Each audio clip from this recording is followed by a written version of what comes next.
Well, I'm just getting worked up and started here. We're going to move right along into chapter 5 of the book of Job. During this quarantine time period of the coronavirus epidemic. Call if you will, but who will answer you? To which of the holy ones will you turn? Resentment kills a fool, and envy slays the simple. Ain't that the truth? I myself have seen a fool taking root, but suddenly his house was cursed. His children are far from safety, crushed in court without a defender. Gee, that's what happened to me. The hungry consume his harvest, taking it even from among the thorns, and the thirsty pant after his wealth. For hardship does not spring from the soil, nor does trouble sprout from the ground. Yet man is born to trouble as surely as sparks fly upward. Boy, aren't we? But if it were I would appeal to God. I would lay my cause before him. He performs wonders that cannot be fathomed, miracles that cannot be counted. That is true. I took my case before God, and I went, whoops, I'm sorry. I'm sorry about California, all the fires, and I'm sorry about the earthquakes and the floods and the tornadoes and the hurricane force, apocalyptic winds, and everything's apocalyptic now, and now the virus pandemic. I'm really sorry. I was praying, and my ex-husband told me not to pray for him, and I've been praying for him too. And I guess my words are powerful, so I'm sorry. But either everything's a miracle or nothing's a miracle. He bestows rain on the earth, and he sends water upon the countryside. The lowly he sets on high, and those who mourn are lifted to safety. He thwarts the plans of the crafty. So that's the other thing. Yeah, my barrage of what you can and cannot do.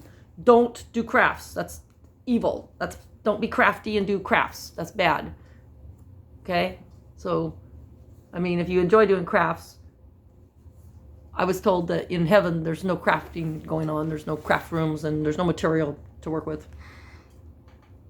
Even though God's an artist. That's kind of weird. Anyway, so he thwarts the plans of the crafty so that their hands achieve no success. He catches the wise in their craftiness. And the schemes of the wily are swept away.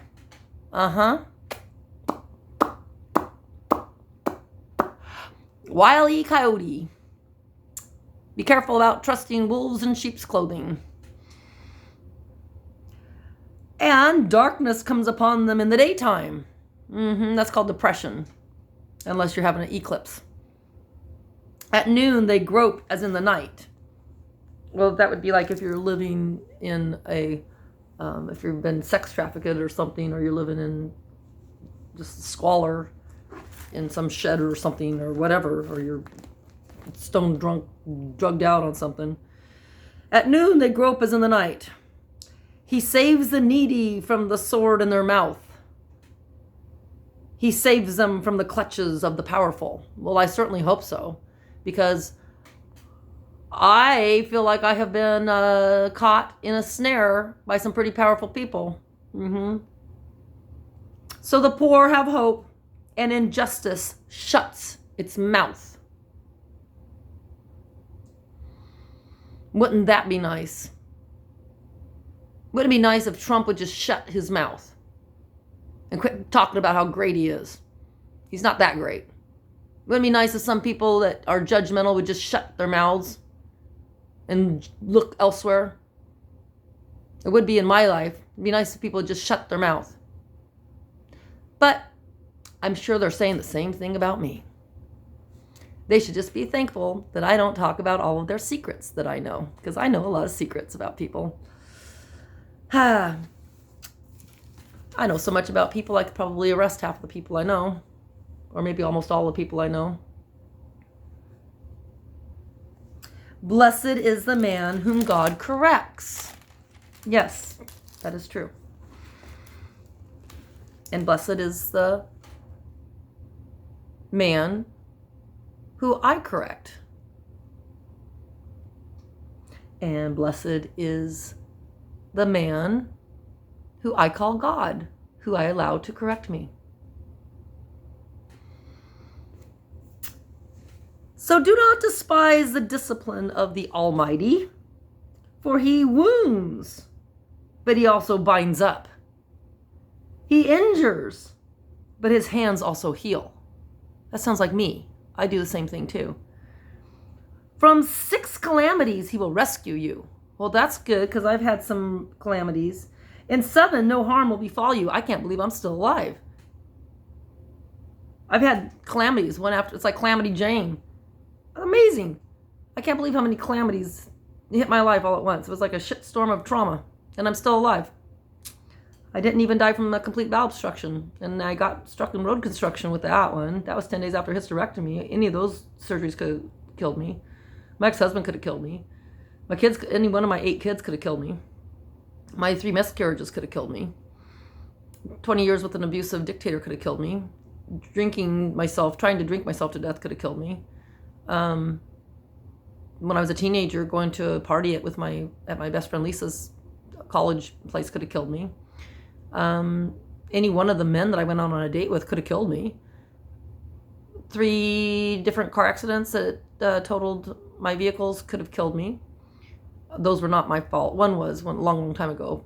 I wasn't drunk. I just ran a stop sign accidentally. But the other 2 were the other people's faults. They're the ones that ran the stop signs. Those could have killed me. Yeah, I mean, I feel pretty blessed just to be alive. My oldest daughter could have killed me. She could have killed me and buried me in the backyard and not told anyone about it. I mean, anyone can kill you. Humans can be dangerous. My teacher in junior high could have killed, if he had had a real gun in his hand, he could have killed the whole classroom. Thankfully he didn't. He just jumped up on the desk and with his yardstick and said, bang, bang, bang, you're all dead, and then stormed out of the room and slammed the door.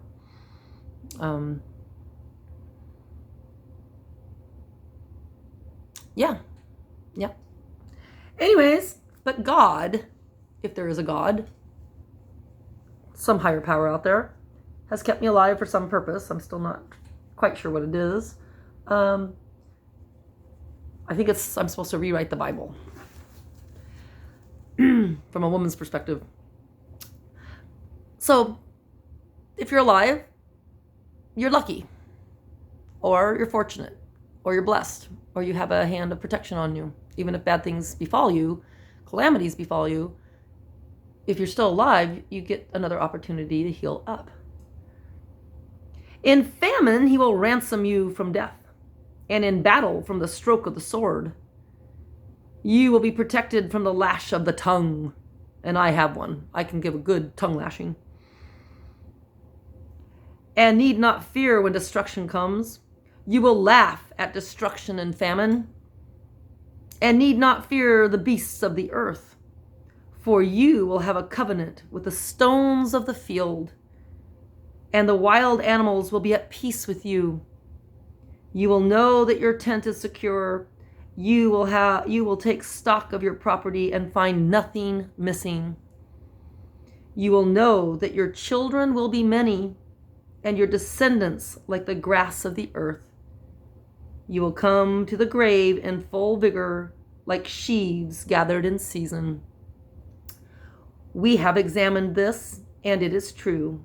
So hear it and apply it to yourself. That's kind of like physician, heal thyself. Physician, heal thyself. Use some common sense and pay attention to how your body feels. And if you have diabetes, take your medicine. Good thing I didn't listen to my faith healers, Bob and Anna Medlin, who tried to convince me when my oldest daughter was diagnosed with diabetes to just lay on hands and pray if I had enough faith she'd be healed. Well, wow. Had I listened to them, my daughter would be dead by now.